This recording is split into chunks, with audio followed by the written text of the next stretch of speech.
Good morning, good afternoon, good evening, wherever you're viewing from. This is Laura Thompson, your friendly, fabulous, feisty, fierce, and phenomenal CEO and creator of TAN TV, the African American Network, where we have a local feel with a global reach, and you're tuned into the coffee break. And guess who stopped by for a few minutes to take a coffee break with me, the fabulous Dr. Lulu. How you doing, Dr. Lulu? Hey, Yeah. Isn't she beautiful? Isn't she beautiful? She look... isn't she love? I love it. I love it. So how are you? How are I'm you? just fine. I'm doing great, actually. That is good. That is good. So I am so honored to have an opportunity to speak with you. And before we get started with our interview, I would like for you to give a little biographical information about you, like, where you're from, where you are now, what you're doing, all those good things. How much time you got? Probably about a minute and a half, and then we'll go into all of the details of it. Not enough. Not enough. Okay, I'm just messing with you. So yeah, I am a, I think the best way to describe me is I'm literally the girl next door. I know it doesn't sound believable, but I Mhm. am. I think like the girl next door. I act like the girl next door. I am the girl next door with a twist. I don't mess around. If you mess with my kids, I will take my earrings off. Otherwise, I'll be nice to you if you're nice to me, and maybe I might even be nice to you if you're not nice to me. I am my parents' daughter. I'm my siblings' sister. I am my children's mother. But professionally, I am a pediatrician that's just retired and now focusing on my writing and my international speaking and my TV appearances because it's how we roll. Black girls rock all day. We rock. What are you gonna do? Wow. So I love it. I love it. So I had an opportunity to snoop around a little bit in your bio, and I noticed that you've done a couple of TED Talks, and that you're a pediatrician, and that you're a life coach, and all of those good things. So, Yes. and today we're talking to you because of your writing. You've written some things, and so I think that it's great, and it's a great opportunity for TAN TV to be able to speak with women that are part of the Warrior Women Project. And so, can you tell me a little bit about the Warrior Women Project and why you're involved in it? I think it's just a name of a book. That's it. It's just a Okay. name that finally personifies or puts on pages what women have been doing our whole lives, been fighting and winning and Mhm. fighting some more and sometimes losing. But we'll Mhm. fight. We will fight. One thing that women do is fight. They'll fight Mhm. for their lovers, they'll fight for their kids, they'll fight for their siblings, they'll fight for their co-workers, they'll fight Mhm. for their bosses, they'll fight for their parents, they'll fight for the neighborhood. They might not fight for themselves, but they will fight for you. And that's what women have always done. We're now beginning to realize that, wait, we can also fight for ourselves and it's okay. And that means Yes. we could say no, and there's nothing you can do about it. Right. Yeah. So, Wow. beginning, so the book basically is about women who are, I don't know, Dora Milaje's in person. Do you know what Dora Milaje, do you know who they are? No. The Dora Milaje are the fighters from Wakanda. Oh, really? Okay. Female Okay. warriors. They are Dora Milaje. They are warrior women. So we are literally in person, because of course that's mythical. But we are in person where we are here to defend the universe, to defend the throne, to defend our hearts, to defend those that we love, and even those that we don't like, we still defend them. Right. So the book is about warrior women. So if you've ever said, you know what, let's go, you're a warrior woman. And so our hashtag is we move, because that's Hmm. what we do. We will move for our friends. We'll move with our friends. Even if we don't like what we're doing, we're like, yeah, sure, I'll do it. That's what we do. Wow. So you have a story in that anthology. So can you just give us just a little tidbit of what that story is all about and what people can expect when they read it? So I mean, it's I don't know, 52 years later, right? You can't technically not put that in 2,000 words, but we tried. We tried. My story talks about me and just a little snip. I think the last, I don't know, maybe 6 months of my life, what's happening. I became separated from my current spouse, and the story is titled picking the choosing happiness. Let me see that. Yeah, it's titled Choosing Happiness Twice, which Mhm. basically talks about the fact that I had a conversation with my child in an attempt to tell them that I was going to go through a separation from their current stepmom. And yeah, so it's called Choosing Happiness Twice. And basically, Nice. my child said, and I was crying and sad and just not having it. And they were like, well, Mom, why are you crying? And I was like, well, I don't want to be the woman who's divorced twice. And Mm. without skipping a beat, my child was like, what if you're the woman who chooses happiness twice?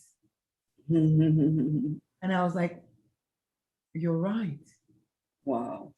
And it's powerful because we don't ever look at our brains, don't ever offer us the good. Mhm. Our brains almost always offer us the not so good. Mhm. Comes from our memory. So it usually offers us the negative, the safety. Oh, don't do that. That was where such and such happened. You don't want to go there. Mhm. Mhm.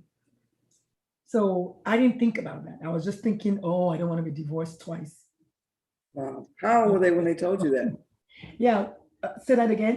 So how old was she or he when they told you that? Well, actually, my child is 23 and they are non binary. So their pronouns are they, them, Okay. not he, him, even though they were assigned male at birth, which is what the work that I do. Okay. Ironically, I had a mom today that I was coaching and she had a similar thoughts. She said, she always wanted a son. And then she had three daughters, and now the baby thinks that they're non-binary, but really told them 2 nights ago that they feel more comfortable as a boy. Mhm. And she's been crying for 2 days. Wow. And I didn't know all of that, but when I asked her, I said, "Well, how does that make you feel that your daughter is now going to be your son?" And she was like, "Well, I'm unhappy and I'm sad and I'm crying." And I said, "Well, have you ever wanted a son? Do you have a son?" She's like, "No." I said, "Well, have you ever wanted a son?" She's like, "Yes, I've been praying for a son." I said, "Well, listen to yourself.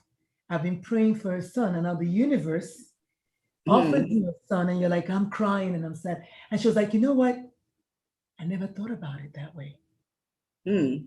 So I never thought about it that way too, that I was picking happy and I was choosing to be happy. I didn't think about it, even though it was right there. Right. So Wow. that's Wow. that's life for So you. that's a powerful message, a very powerful message. So tell us about your life coaching, your life coach. How did you choose that? Well, I literally just retired as a pediatrician on the 5th of July. I've Wow. yeah, I've been a pediatrician for 30 years. So that was my 30th birthday was July 5th. That's actually the day I took my oath in 91. Really? So I've been thinking, what to do. I love pediatrics. I usually brag about I would die a pediatrician, and I used to use the hashtag peds for life and love my babies so much. But over the last few years, I think when things happen to you, you naturally take stock and then start, questioning your decisions and your choices. And when I joined the Air Force at 42, I didn't really know that I was going to stay there to retire, but I was like, yeah, I'm going to do this for now and see what. And because I had given my brain that option, my brain started offering me other options. And so I started noticing a lot of the children coming to see me were depressed and suicidal and anxious and all of this stuff. And then I started, looking closer into this, why are these kids coming to me depressed? What's going Mhm. on? And I never thought about the fact that it was just not the Air Force. I was thinking, oh, their parents are in the Air Force. That's why they're coming depressed. But when I Mhm. got out of the Air Force, I now noticed that even in private practice, more Mhm. kids were coming to see me and just struggling with mental health challenges. And I was like, is this a thing? Wow. Is this a thing? And then I had the one 7-year-old who tried to hang himself. Oh, wow. I was like, What is going okay, on? this is too serious. Let's look a little closer. And so that led me to my first book, which is called A Teen's Life, which actually became my second book because one of the characters in the book is about 12 teenagers who are dealing with stuff that teenagers deal with. But one of Mhm. the kids in the book, let me just say, based on the story in the book, I, as their pediatrician, didn't get to them on time. And Mm. when that happened in the book, I actually stopped writing. And I was Wow. so busy mourning my fictitious character Wow. that my then spouse said, you're the author, right? And I was like, Mhm. yes. And they were like, so you can change the story. Mhm. And I was like, no, I need her to do what she did because it happens every day. And so what I did was I still couldn't write, but then I had this great idea to write another book in the meantime because my plan was I wanted to be an author for my 50th birthday. That was my grand wish. I didn't want anything, I didn't want any presents. I just wanted to be an author. And 50 was coming very fast. And I started writing this book in like August of 18, and I stopped. And there was December, and then there was January. I'm like, oh my God, my birthday is in March. I need to get this book out. Mhm. And I was going to Singapore, and it was a 17-hour flight, excuse me, flight. And then I said to myself, you know, I had this Facebook Live that was really successful. I got so many views, and it was called How to Raise Well Rounded Children. Mm. And I said, what if, hmm, what if? And that's exactly what happened. I downloaded the Facebook Live, and for the 15-hour flight, I transcribed it. Wow. Wow. And you had a book. And I had a book. And on the way back home, for the other 15 hours or whatever, 17 hours, I edited it. And so I Wow. got back like, I don't know, January something, but the book was born February 19. Hmm. My birthday was March 11. Wow. So once the book came, a friend of mine was like, your book is a bestseller. I'm like, what do you mean? What book? She was like, the book, the one you wrote. I was like, how? She was like, it's on Amazon. I was like, what? I ran to Amazon and I saw, she said, take a screenshot, take a screenshot. I was like, sure. So I took a screenshot and then I was like, oh, I'm a bestseller. Okay, what does that mean? So that propelled me to finish this book. Wow. And so this book was born in December of 2019. Wow. And so last year, during the lockdown, after George Floyd's incidents, I was already writing another book. And then I said, you know what? I'm going to write a blog because I have a blog. And I said, I'm going to write a blog called 15 Commandments on how to teach your children about race relations. Because I was like, Karen and whatever the name of the policeman, Derek, y'all need to know how to teach y'all kids about race relations because someone had called the popo on my kids in our neighborhood where we've lived for 10 years. Hmm. That June last year. And I was like, okay, we need to do something about this. And so this book was born. Wow. How to teach your children about racism. So Wow. the blog was viewed 1,600 times. It went viral. And then somebody said, you need to make this into a book. I was like, yes, I will. And so that's how this book was born. So this book has 21 commandments Mhm. on how to teach your children about racism. And this here book, hallelujah, amen, has been very successful. I So bet.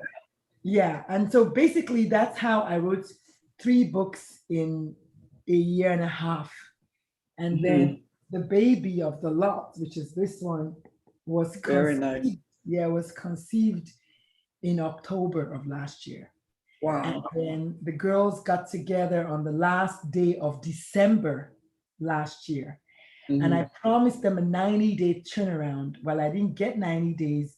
We got it in less than 5 full months because it was born on May 12th of this month. So I don't think we're doing too badly. So it's really Very making me good. feel good, yes, ma'am, with regards to writing. And so when it comes to my coaching has kind of come in somewhere there. I just Mhm. decided I was going to, give writing a chance and speaking a chance. And everyone's like, well, you should coach. I'm like, sure, why not? And so I went to coaching school and got certified. And yeah, Wow. Well, your books are good coaching tools too. Do you use those as part of your curriculum when you coach?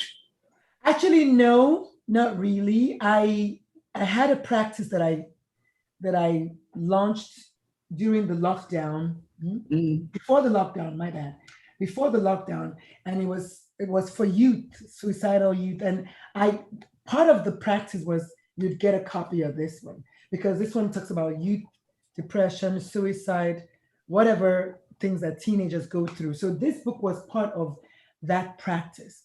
However, today I shut it down because the lockdown came and I didn't want to go in person and it just didn't work out anymore. So I shut it down. So right now, actually, I coach parents of LGBTQ plus kids.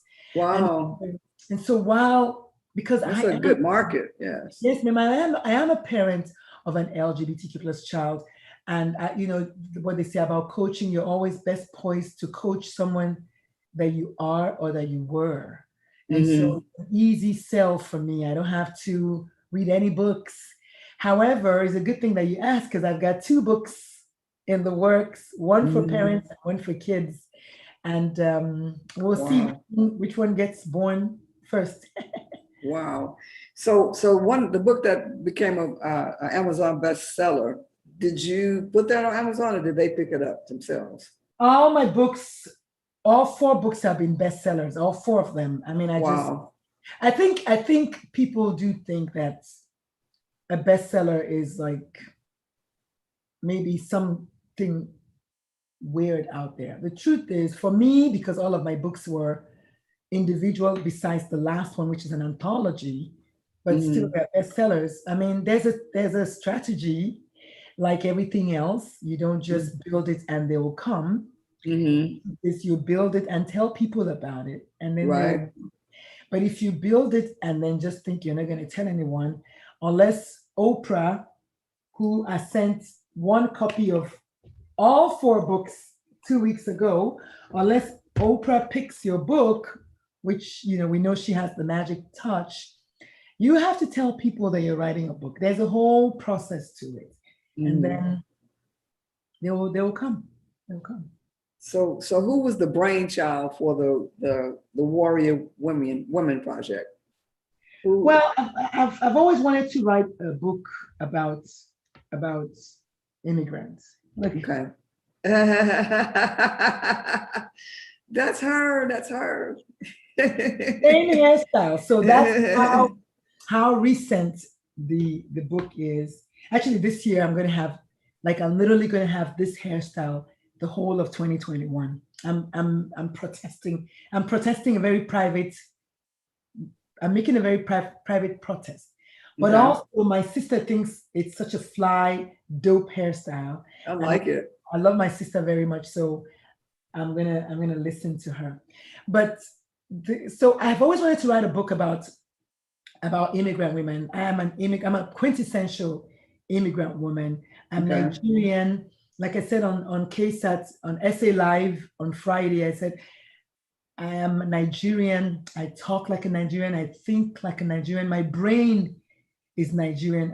And one thing I forgot to mention is that my heart is also Nigerian. And so I've always wanted to talk about coming to America, like literally. I always wanted to. Wow. So I thought about writing the book in 2017, Wow. way before any of my other books were born. But there's something called imposter syndrome, and it is real. And even for the best of us, we go through that. And so I had a bunch of women say they wanted to write it, but I just talked myself out of it. Mm-hmm. So needless to say, let me digress for a minute. If you ever have an idea to do something, just do it. Just do it because you will talk yourself out of it. Mm-hmm. Or somebody else will. Well, I mean, if you're good as if you're a people pleaser, then you will let someone talk yourself out of it. But usually, you know one thing, your brain does a pretty good job of it. No one Mm-hmm. can truly talk you out of something you didn't already want to be talked out of. This is a Right. true statement because I was going to go to Australia. I got a job and everything. Well, it was really New Zealand and Australia that axis. And then I was going to join the Air Force.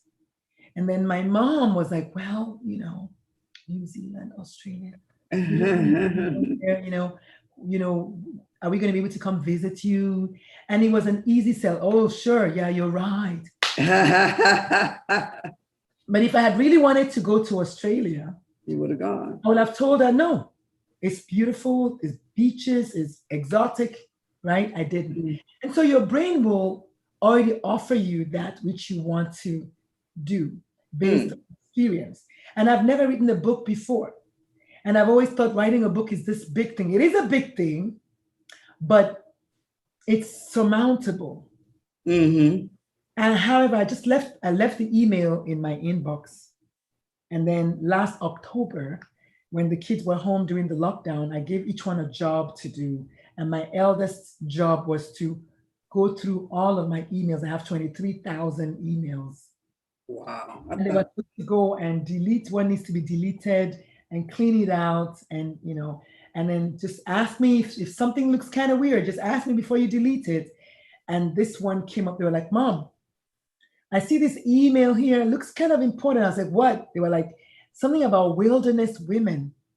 And I was like, oh, that's the book I wanted to write about immigrant women. Wow. They're like, well, how come you didn't write? I was like, well, I looked up the name Wilderness Women. It was already taken, and I couldn't think of any other name. And they were like, really, Mom? If I really wanted to write it, I would have written it. And I was like, you know what?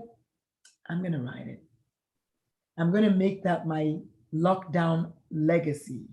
That's the second legacy. My first lockdown legacy was I'm going to get a TED Talk. Oh, and really? Was to write that book already. And so my advice to anyone who is listening who would like to write a book, first of all, I'm a book writing coach. But second of all, write it. Right. Like if you don't sign up with me, if you have a Facebook Live or you have a newsletter or you have a blog, write it. Now, see, you're motivating me. I've written 2 books. The first book, it's a book of poetry. It took me probably 2 years to publish it.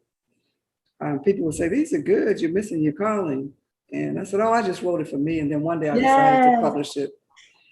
And then the other one, I was just writing a little by little by little by little by little every day. And then I decided to publish that absolutely by myself. So I self-published that.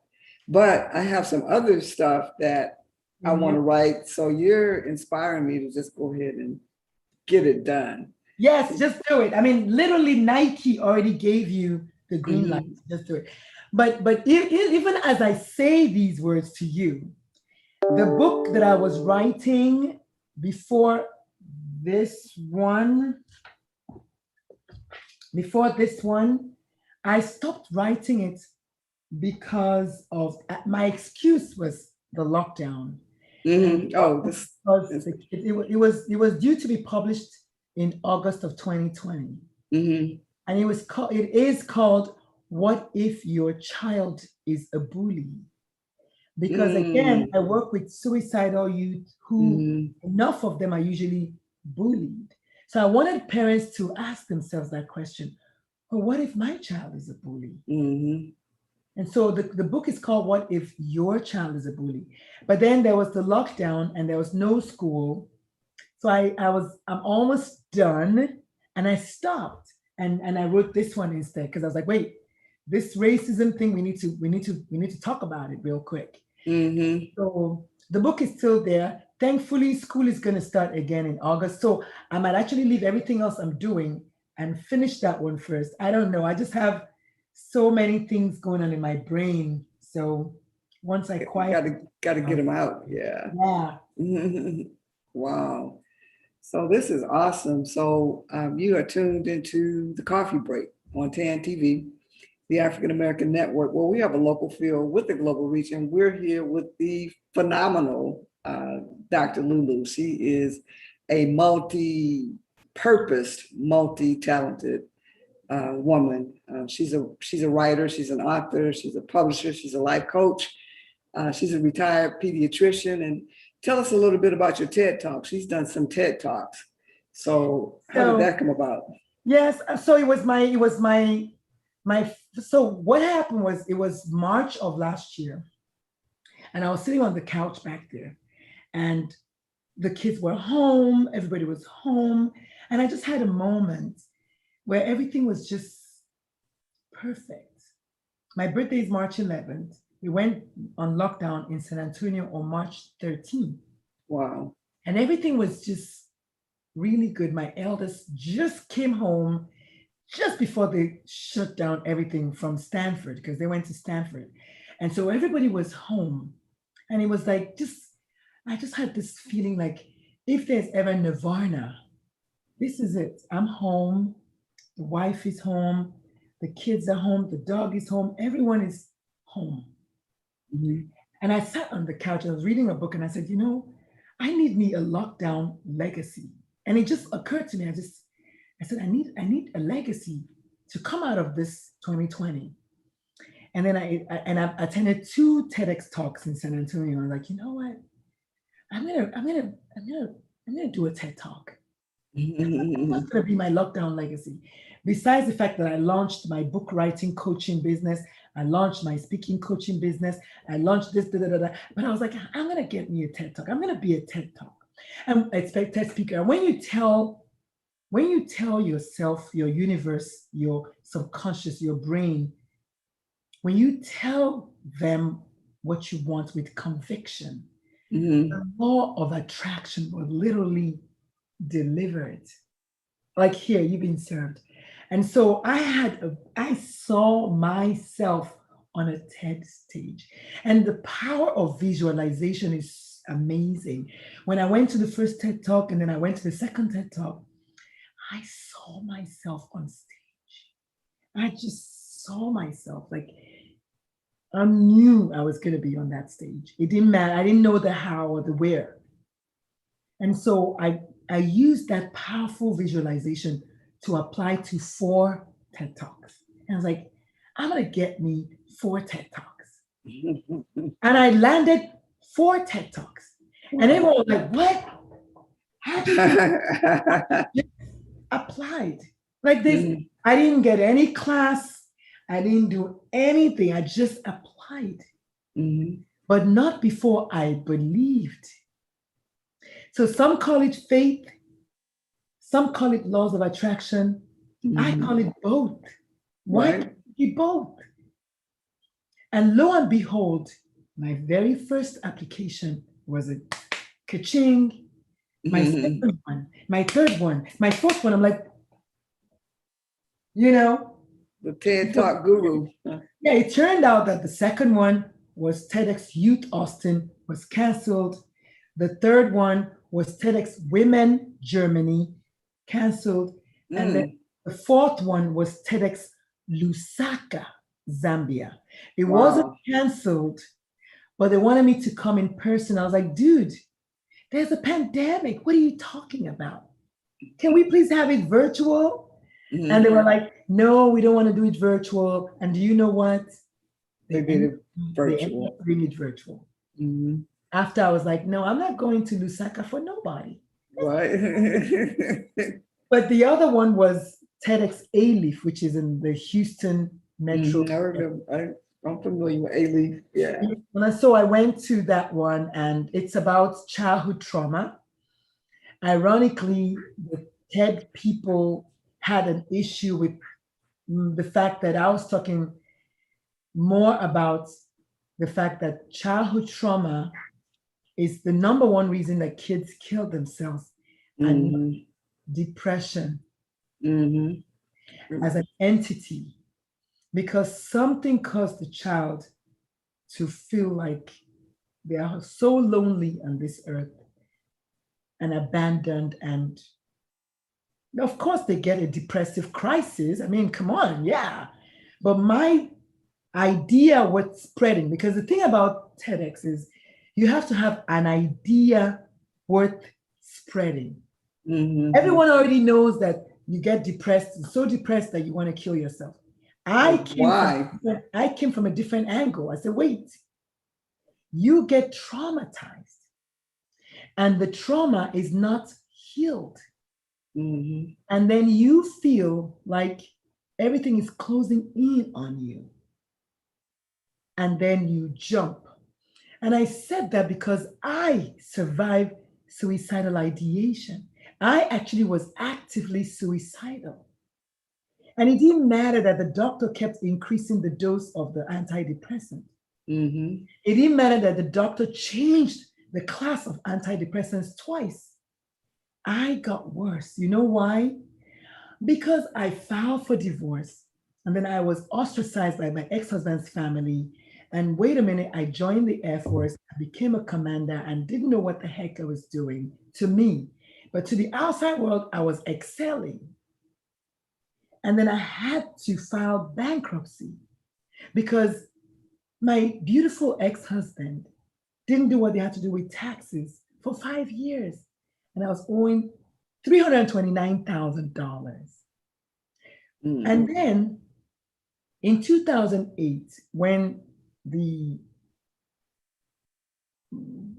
dot-com burst, whatever financial crisis thing, we had 30,000 humans that jumped to their death. Now, those Wow. people were okay the day before, the week before, the month before, and Hmm. they lost all of their life savings. Hmm. Let me tell you something. I don't care who you are. No amount of antidepressants will fix that. That Hmm. feeling of you're lost, you're hopeless, you're useless, you failed big time. So I want people to understand that while depression does exist, I don't want us to focus on chemical imbalance because I never had a depression before my divorce.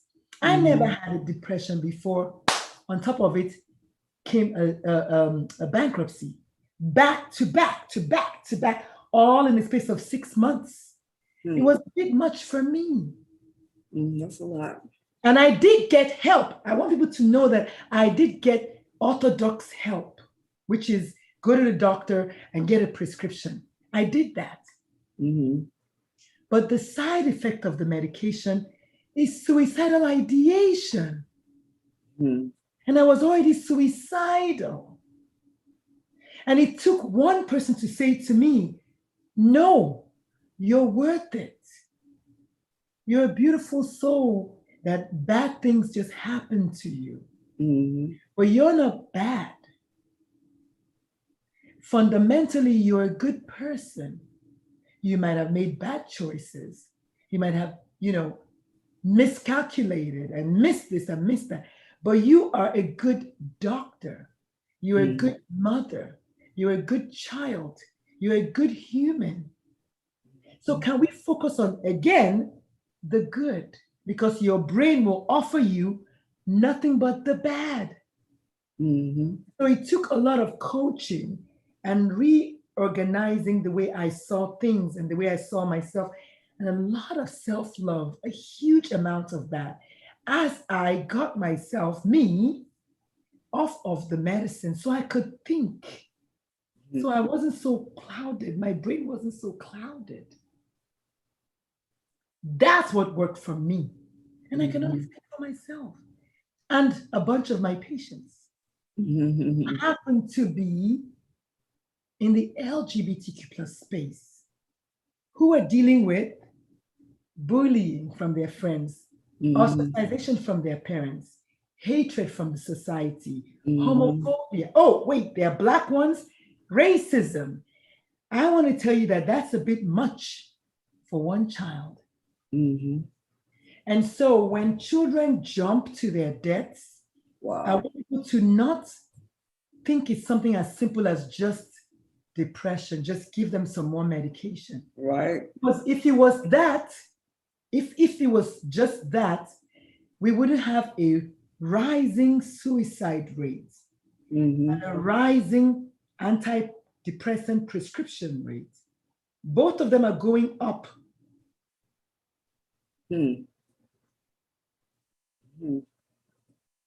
Wow. So that was your TED Talk. That's what my TED Talk is about. The fact that childhood trauma on this side and what you can do about it on this side. Wow. Most kids just want to be seen, And want to be recognized as human, that they count.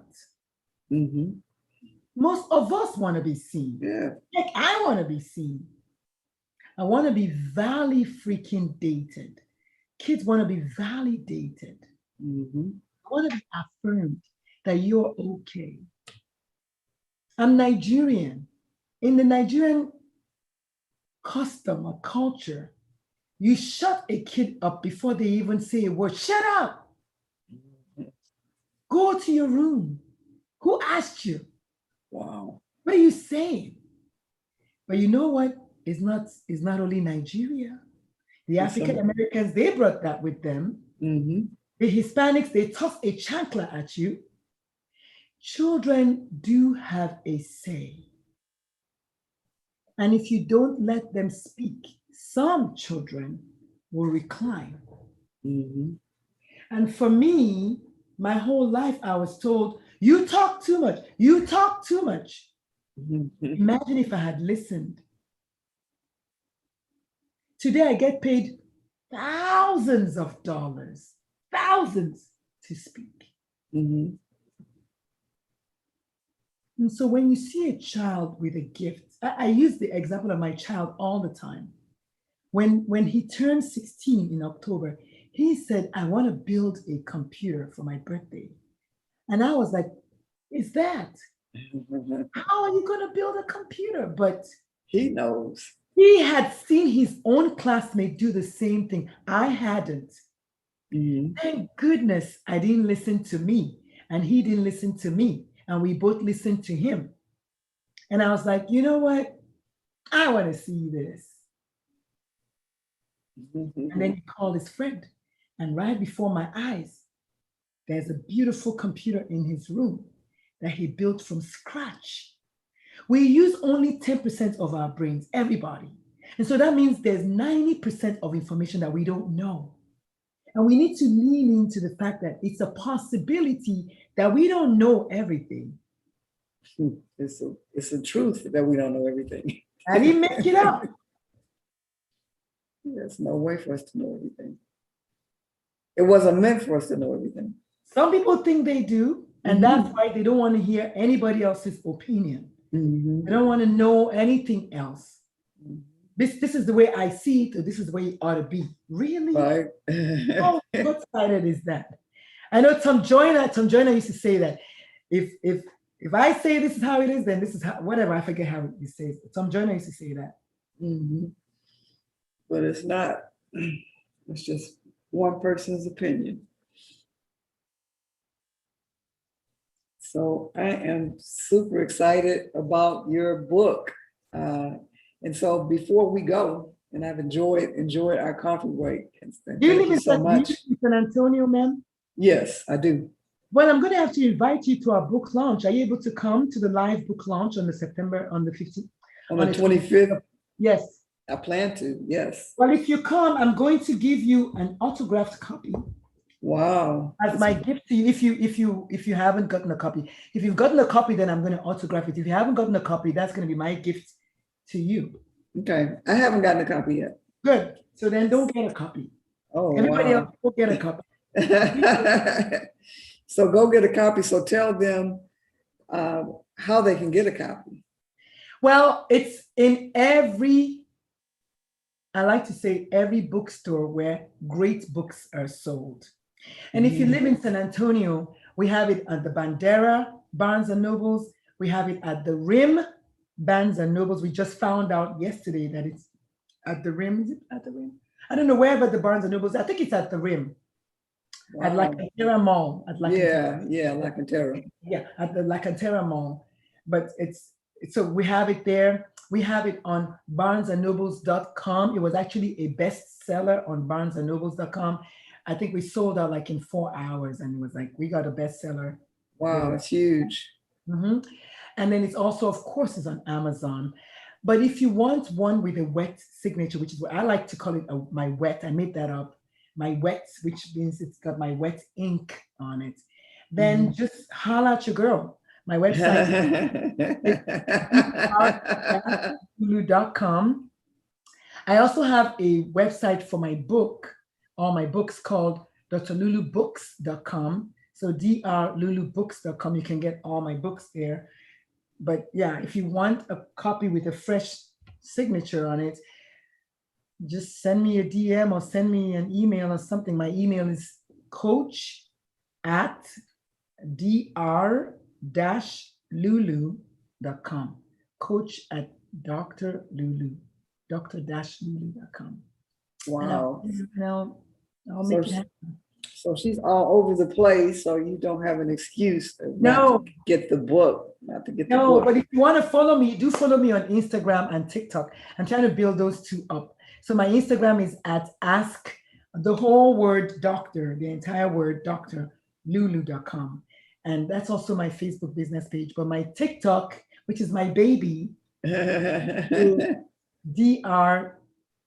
drlulu.com or something, whatever TikTok is, at somebody Lulu. But that's me. You will see my pretty face there. So you know. And her pretty hairstyle. She's doing a silent, honey. She's doing a private silent protest, and you're not gonna know what it is. Yes, it's actually I can tell you what it is. It's so I don't cut my hair.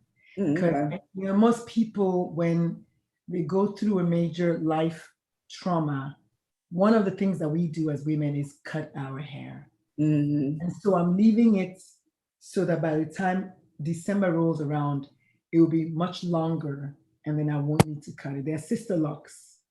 So because the last time I had long locks down here and I cut them after my divorce. So I don't want to do that again, because I actually like long hair. I actually like it. But you know how sometimes your hair is like in that stage where it's not quite too long yet, it's not quite too short yet.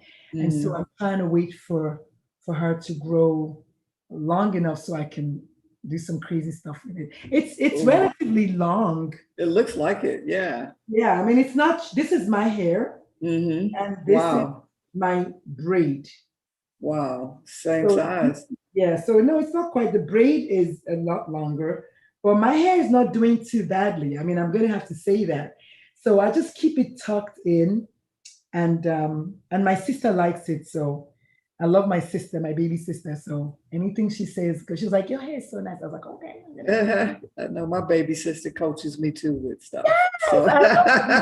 Kudos to baby sisters. But you know, talking about sisters, let me give a shout out to my middle sister. Let me see if I can find her. She's on here somewhere. Yeah. So my middle sister is the beautiful face right there, close to the edge. Oh wow! I didn't see the choices. So yes, you can't see her there, but you can see her. Oh wow! That's so this beautiful. is a picture of all the women. And so Wow, it's my, beautiful. my middle sister, she actually is the project manager, and I don't think I give her enough props. I just always forget because she's in Nigeria. But she is one of the reasons the book is even here today. I asked her to join me in making the book come to life. While she's not an immigrant, she has traveled to 17 countries. And the women in the book are from 14 countries. So she's got us beat, right? So she is my project manager, and she did a phenomenal job. So I have to give her kudos for that. And so yeah, so she's That, in the book. wow, She's a retired model. beautiful, beautiful. Wow. Yes. Oh, happy days, huh? Yes, ma'am. She's a Mhm. retired model. She's 6 feet tall Wow, and wears beautiful. 3-inch heels. Yeah. Wow, how fancy. Yeah, so yeah, I come from a good grain. I see. Y'all look young. You look like you're in your 30s. We look like our mom. We look like our mother. Our mother is 72, yes, and looks 58, maybe. Hmm. And I'm 52, and I know I look 36. So Yeah, I didn't. I was surprised when you said something about working 30 years somewhere. I'm like, I know, wow. right? Yes, I literally graduated from medical school in Nigeria on the 5th of July, 1991. Wow, you do everything on the fifth, huh? Anyhow, well, that's why I retired on the 5th. It was on Mhm. my birthday, on my doctor birthday. Wow. So I didn't have a choice. My mom came after the event, and I know I could have waited for her to come, but I wanted to retire on the day of. And I think one of the things that before I let you go, or before you let me go, that I want women, if nothing else, to learn how to do is to learn how to give yourself permission. Mm-hmm. I could have waited for my mother to come. I know that. I maybe had a, a, a bigger party, but the day I had the party was the day it rained cats and dogs, and half of the people that were supposed to come didn't come because it was raining so badly. But I needed to have my event on the day that I took my oath. And for Mm-hmm. me, I was like, whoever, if it was two people that came that day, I was going to have a blast nonetheless. And one of the girls from the book actually came all the way from Maryland, Dr. An. She's, I think, the second person. She came partially because, well, she's a good sister, but Mm-hmm. also because she was already going to come to have the book launch. Wow, how The pretty. sister, the sister that because the subtitle is a sisterhood of immigrant women. So we're all sisters. And she was like, you know what? I already bought my ticket. I'm gonna come. And we had a blast. But I really wanted to have it on the day of. And so I gave myself permission to have it. No matter what. Yes, that was it. So that's gonna be the name of my next book, no matter what. No matter what, fantastic. It's good. Mm. Good you're saying that because my memoir is called From Heels to Boots and Back. Wow. Heels to boots and back, and it's obvious because I was in the military. So I was first in heels, and then I went to the military, and I came back to heels. And it's the subtitle is The Audacity of I Can. And I say that all Mm. the time. I say, I did it because I can. That's it. Right. I know a guy asked me one time, he said, what do you do? And I told him what I did. He said, you don't do that all the time. Um, and he said, well, no, like I said, he said, well, what do you do? I said, I just do what I want. And so he thought that, I was being smart, but I was just Arrogant. saying, Yes. I Yes. just, whatever I want, that's what I do. I love it. I love it. We were talking about this picture, Mm-hmm. the one in the middle at the beginning. Mm-hmm. I've had that picture since I was single. I was single in 94 and 95 and 96 when I came to America.